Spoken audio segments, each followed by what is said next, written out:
The Apollo 11 mission to land humans on the moon was one of the most complex things ever undertaken by humanity. They had to prepare for any and every eventuality, including failure of the mission. To cover that eventuality, President Nixon's speechwriter wrote a speech in the event that the unthinkable should happen. Learn more about the speech which Richard Nixon never had to give on this episode of Everything Everywhere Daily.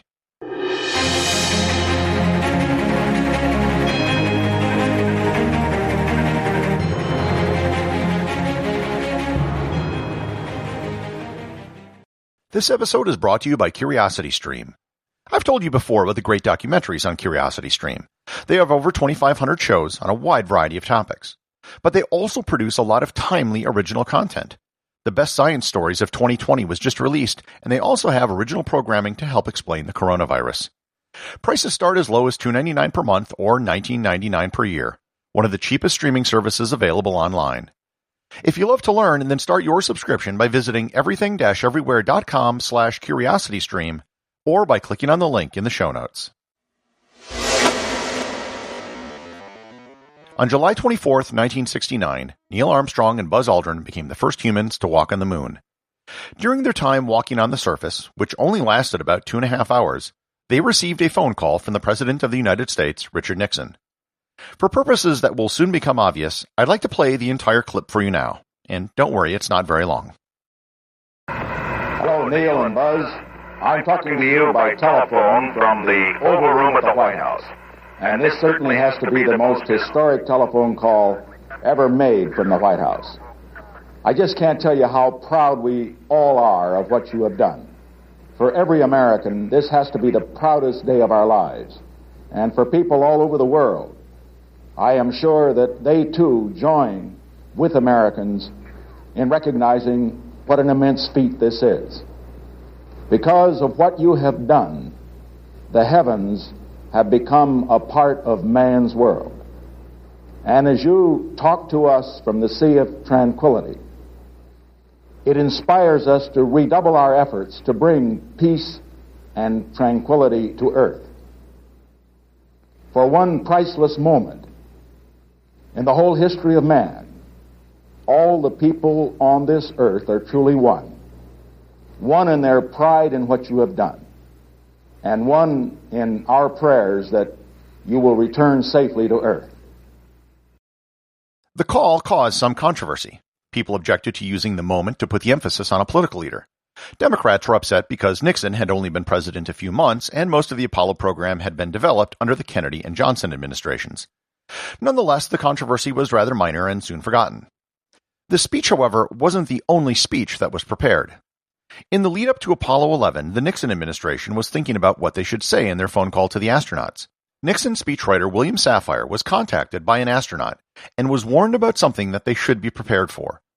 In a New York Times article in 1989, where Safire was a columnist for years, he wrote, quote, "Frank Borman, our liaison with the astronauts, brought the image-making up short with us.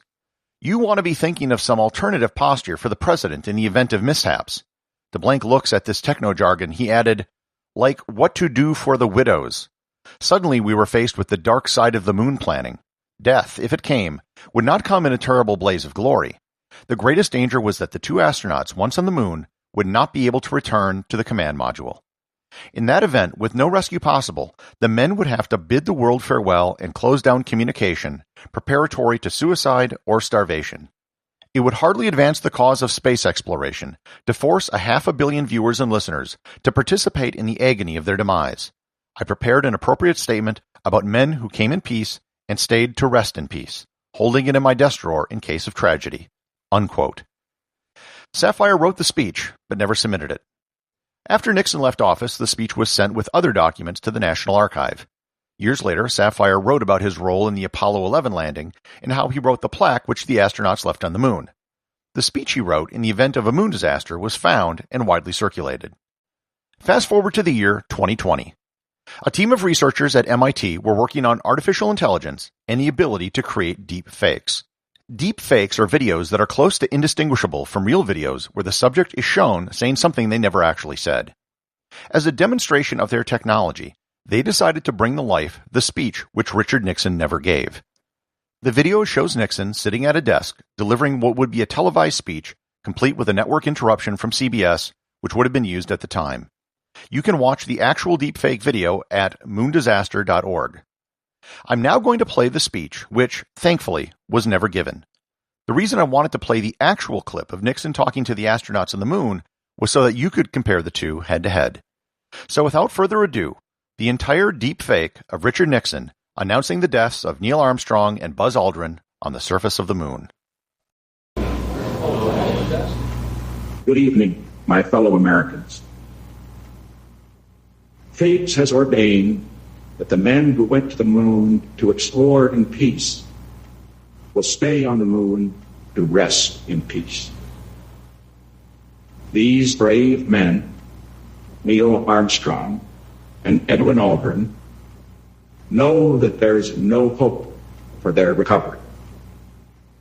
But they also know that there is hope for mankind in their sacrifice. These two men are laying down their lives in mankind's most noble goal, to search for truth and understanding. They will be mourned by their families and friends. They will be mourned by their nation.